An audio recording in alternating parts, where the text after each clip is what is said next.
বাধা কিছু সম্মুখীন আমরা হয়েছি। এখন ইনশাল্লাহ আমরা ঐক্যবদ্ধভাবে 10 দল যখন মাঠে নেমেছি, তখন আমাদের আবার সবার মধ্যে সাহসের সঞ্চার হয়েছে এবং পুরো বাংলাদেশে কিন্তু রব উঠেছে চাঁদাবাজি, সন্ত্রাস, দুর্নীতির বিরুদ্ধে। আমরা ইনসাফের সমাজ ঢাকা আটে প্রতিষ্ঠা করতে চাই ইনশাআল্লাহ। এবং আমরা বরাবরই বলে আসছি, আমি একটা স্পেশাল বার্তা দিতে চাই ঢাকা আটবাসী ভাই এবং বোনদের প্রতি এবং পুরো বাংলাদেশের মানুষের প্রতি। সেটা হলো, গত 15 বছরে অসংখ্য ভাই বিএনপি নির্যাতিত, নিপীড়িত হয়েছে। কিন্তু যখনই সুসময় আসলো, তখন যারা বিদেশে দ্বৈত নাগরিক ছিল, ঋণ খেলাপি ছিল, আওয়ামী লীগের সাথে আঘাত করেছিল, তারা নমিনেশন পেয়েছে এবং সাথে সাথে বিভিন্ন যে পোস্ট, পদবি, টাকা পয়সা, এগুলো হলো উড়ে এসে জুড়ে বেশি অনেকে পেয়েছে। কিন্তু যেই নির্যাতিত বিএনপির ভাইয়েরা রয়েছে, ওরা আমাদের মাঠে যখন দেখা হয় অনেক দুঃখ নিয়ে কথা বলে যে ভাই, আমরা 15টা বছর নিপীড়িত হইলাম, অন্যরা এসে সবকিছু জুড়ে বসলো, আমরা তো কিছু পাইলাম না। ঠিক আছে, ইনশাল্লাহ আমরা বিএনপি হলো এবার শাপলাকলিতে ভোটটা দিব। সো আমি পুরো বাংলাদেশের বিএনপি নেতাকর্মী যারা নির্যাতিত, নিপীড়িত হয়েছেন, আমরা আপনাদের পাশে আছি। আপনাদের ভয় পাবার কোনো কিছু নেই। আপনাদের অনেক জায়গায় অনেকে আপনাদের উপরে চাঁদাবাজি, সন্ত্রাসী, আপনাদের দোকান দখল করে নিচ্ছে। একজন বিএনপির লোক, তারও দোকান দখল করে নিচ্ছে। বিএনপির লোক, সে চাঁদাবাজি থেকে বাঁচতেছে না, অর্থাৎ দলের লোক দলের উপরে নির্যাতন চালাচ্ছে। আমরা এগুলোর বিরুদ্ধে দাঁড়াচ্ছি।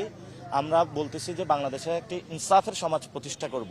আর এই ইনসাফের আহ্বানে বিএনপির যারা নির্যাতিত, নিপীড়িত, আমরা তাদেরকে আহ্বানে সাড়া দেওয়ার জন্য অনুরোধ জানাচ্ছি। আপনারা যেখানে দাঁড়িপাল্লা, সেখানে দাঁড়িপাল্লা নির্যাতিত, নিপীড়িতর প্রতীক, শাপলাকলি নির্যাতিত মানুষ এবং নিপীড়িত মানুষের ঐক্যবদ্ধতার প্রতীক। যেখানে যে প্রতীক রয়েছে, আপনারা যেখানে দাঁড়িপাল্লা রয়েছে সেখানে দাঁড়িপাল্লাকে ভোট দিবেন, যেখানে শাপলাকলি রয়েছে সেখানে শাপলাকলিকে ভোট দিবেন। আমরা ইন্টারনাল আধিপত্যবাদ বাংলাদেশের উপরে যেটা চেপে বসেছে এবং ইন্টারনালি আমাদের ফেসিবাদ যেটা রয়েছে, এই দুইটাকে বাংলাদেশ থেকে বিতাড়ন করার জন্য আমরা ঐক্যবদ্ধ হয়েছি দুইটা আদর্শকে কেন্দ্র করে। একটা হলো আধিপত্যবাদ, আর একটা হলো ফেসিবাদ। ফেসিবাদ হলো ইন্টারনাল, আধিপত্য হলো এক্সটার্নাল। আমরা এই দুইটাকে বাংলাদেশ থেকে মানুষকে রক্ষা করার জন্য ঐক্যবদ্ধ হয়েছি। আমাকে অনেকে মেসেজ দিয়েছিল যে 2 জন কিলার এসেছে চট্টগ্রাম থেকে, মহিউদ্দিনের সহযোগী ছিল তারা। তা আমি ইন্টেলিজেন্সকে জানিয়েছি, লাস্ট আপডেট আমার কাছে যেটা, তারা হলো ট্র্যাক চেঞ্জ করে ঢাকা থেকে আবার কুমিল্লা চলে গিয়েছে। তো তারা চেষ্টা করতেছে তাদেরকে ধরার জন্য। তো আমরা এখানে বলেছি যে আমরা আল্লাহর উপরে বিশ্বাস করে, আল্লাহ ছাড়া কাউকে ভয় পাই না। আর আমার এখানে যিনি প্রতিদ্বন্দ্বী, উনি সিনিয়র সিটিজেনকে আমরা সম্মান করি, অন দ্য কন্ডিশন দ্যাট উনি যখন সৎ হবে, দক্ষ, যোগ্য হবে এবং মানুষের পক্ষে থাকবে।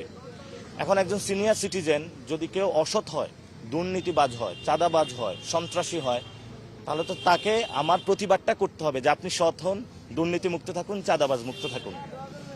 আমরা মনে করি যে ঢাকা 8 আসনে মানুষের মধ্যে, যে জনগণের মধ্যে যে সাড়া পড়েছে, এটা আসলে গ্যাংস্টার বাজি করে, চাঁদাবাজির যে রাজত্বটা আছে সেটা দিয়ে ভয় দেখিয়ে মানুষকে আর দমিয়ে রাখা সম্ভব হবে না। মানুষ আমাদের কানে কানে এসে বলতেছে যে 12 তারিখে আমার উপরে যে নির্যাতন হয়েছে এটা প্রতিশোধ আমি নিব। তো ফলত জনগণের মধ্যে যখন সাড়া উঠেছে, জনগণের শক্তির উপরে কোনো শক্তি নাই।